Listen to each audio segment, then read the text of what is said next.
Hi అండి, అందరికీ నమస్తే. వెల్కమ్ టు గుంటూరు రుచులు. వీడియోకి వెళ్ళే ముందు నా వీడియోకి ఒక లైక్ ఇవ్వండి. కొత్త వాళ్ళు చూస్తుంటే సబ్స్క్రైబ్ చేసుకోండి, షేర్ చేసుకోండి. ఓకే అండి, ఈరోజు వీడియో ఏంటంటే కనుక మనకి పిల్లలు ఎంతో ఇష్టంగా తినే ఒక మంచి స్నాక్ రెసిపీ చూపించబోతున్నాను. ఈ 2 బంగాళదుంపతో మీరు కూడా ఇలాగే ట్రై చేయండి, తప్పకుండా మీ పిల్లలు ఇష్టంగా తింటారండి.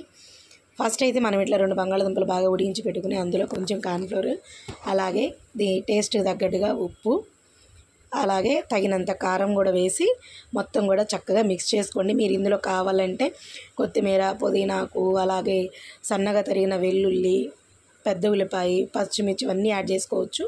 నేనేమి యాడ్ చేయకుండా జస్ట్ ఇలా ట్రై చేస్తున్నానండి, కానీ టేస్ట్ అయితే బాగా కుదిరింది.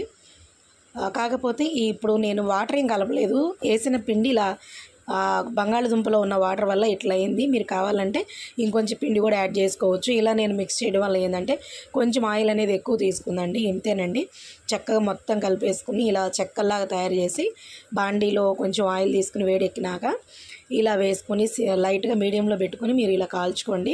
టేస్ట్ అయితే చాలా అంటే చాలా బాగుంది. దీన్ని మీరు టమాటా కచప్తో తినండి, ఇంకా అద్భుతంగా ఉంది.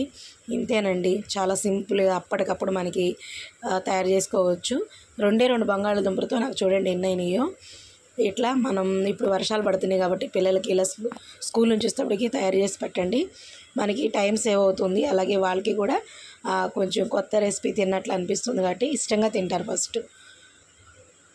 ఓకేనా అండి, చూసారు కదా, అయిపోయింది. ఇంతేనండి, చాలా సింపుల్గా ఎంత బాగుందంటే అంత బాగుంది. తప్పకుండా వీటిని మీరు తయారు చేసినప్పుడు టిష్యూస్ మీద వేయండి, అప్పుడు ఎక్సెస్ ఆయిల్ మొత్తం పీల్చుకుంటుంది.